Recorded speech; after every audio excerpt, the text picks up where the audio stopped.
What is up, guys? NYKF31 here, bringing you a Madden 17 Ultimate Team gameplay video. And the backdrop, well,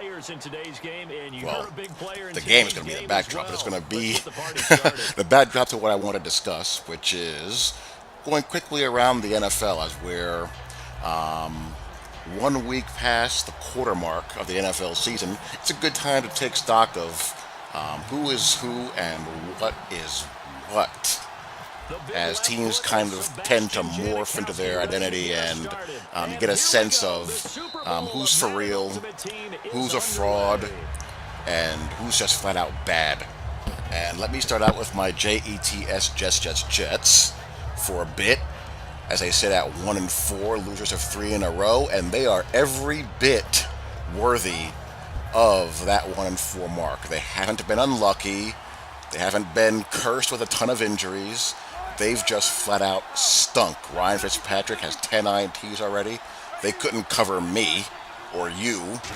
And while their schedule will lighten up after the next 2 games, I don't see them winning any more than 5, 6, and maybe if everything breaks really well, 7 games. That's pretty much it. They're terrible. Dolphins are a nightmare. Warned you guys about Ryan Tannehill. He is what I thought he was. They're done. They're bad. They're awful. I feel bad for the Cleveland Browns. They should have 1 win. They're not the most talented team on the face of the earth. They're the closest thing in the NFL that you'll find to a college team with all the first-year players they have in the roster.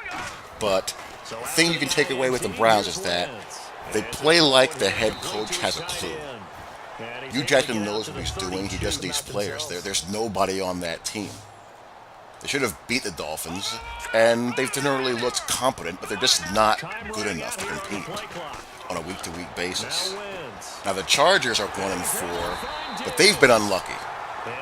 They actually have a positive point differential. They have a higher point differential than the team that's leading the division, the Raiders, at 4-1, and they have a higher point differential than Baltimore, who's 3-2. Their problems are largely correctable. They have this knack for just melting down in the second half of games, and they also have a couple of pretty key injuries. Keenan Allen being out for the year, as well as Danny Woodhead, that hurts them. I don't have much faith in the head coach. I think he's probably going to end up getting fired. But if they can somehow shore up these big-time busts and breakdowns, I think they can be a pain in the behind the rest of the way for people. The Niners are 1-4. They're obviously not very talented, but the thing I take away from the Niners is that, to me, it looks like Chip has learned from his mistakes in Philadelphia, especially when it comes to dealing with players. The players seem to like him. He's been on board with Kaepernick and supporting him and not alienating the locker room. So I think Chip has a chance to kind of redeem his reputation and kind of build something there. But it's going to take time. There's just not a whole heck of a lot of talent there on that roster to work with. They're in for a rough year, but I think going down the road the next couple of years, I think they have a chance if you keep Chip away from the GM room and just let him coach and develop the players. Bears are awful. Cutler is toxic. He's likely going to get yet another coaching staff fired. He's just a toxic, cancerous quarterback. He's just a nightmare. Panthers, they have really serious problems. Line is bad. Cam is starting to get beaten up. Downside with the way Cam plays, he takes a ton of hits. He takes hits like a running back, really. And, you just gotta wonder, for as talented as he is and how as unique as he is, whether the body can hold up. And plus, they can't cover anyone. Their secondary is deplorable. They have the worst secondary this side of the Jets. The Jags, I don't know. I'm rooting for the Gus Bus. Their saving grace is that the division is awful. Every team in that division has a negative point differential. So at 1-3, they're hardly out of it. But they got to get a move on. They got to start making it happen. They got to show signs that they're ready to turn the corner. The undefeated and one-loss teams. I'm going to start the Falcons, only because we've been down this road with the Falcons before. We've seen this play out 5,000 times with them where they can look really great only to just fall apart. It's just a matter of whether they're going to fall apart in the second quarter of the season, the midway part of the season, late in the season, or in the postseason. What worries you about the Falcons is that the defense is still pretty bad. They're giving up 28 points a game through 5 games, and you just gotta wonder when that's going to catch up to them. Matt Ryan is playing out of his mind. Julio Jones is a nightmare to deal with. You know, the Falcons are going to have weeks where they're impossible because they can run it, they can throw it, they have an impossible matchup, and Matt Ryan's a really good player. I just have to wonder if he can keep playing at this kind of level if the defense doesn't get better. Played well against Simeon last week, but, you know, they got Russell this week.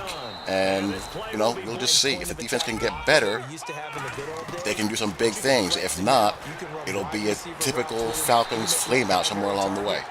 At 5-0, you got the Falcons who defensively are just beating the hell out of people. I mean, what they do on defense really interests me. I really want to take a close look at it because they are so multiple in what they do. They're so talented they can literally play anything, and then that's how they play. And Bradford's done well. Him and Norv have been a good marriage. They've wildly exceeded what I thought they were going to do. I thought when Teddy went down, they went from a potential 13 to 14 win team to more of a 9 to 10. But with the way they're playing defense, even if Bradford inevitably regresses a little bit, as long as he stays in one piece, it looks like they're going to be fine. Cowboys, I don't know. Cowboy Nation's going to want to murder me for saying this, but I don't know yet. I really don't. The thing with the Cowboys, their offensive line is so dominant, it can mask a lot of things. This past game against Cincinnati was a perfect example. When they handle you up front like that, you have no shot of beating them. Just constant downhill running, because they can then keep things really simple in the passing game, which they've been able to do, and keep that defense off the field. This keeps things really simple for Dak.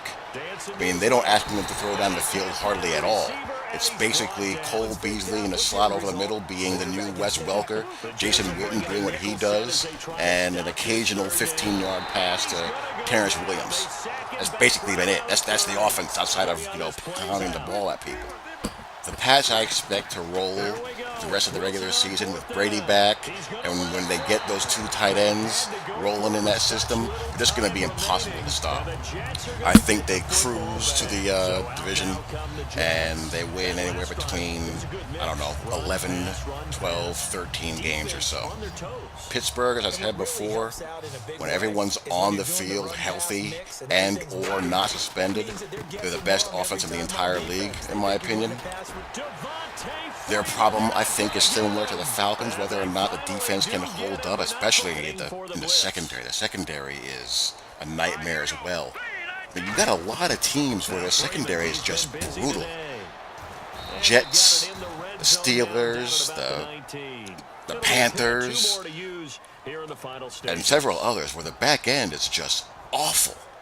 But anyway, if they can just find a way to piece together the back end, they should be okay, and you'll be right there at the end. And that's just really the only question. Now, as far as our friends the Broncos are concerned, to me it just comes down to the quarterbacks.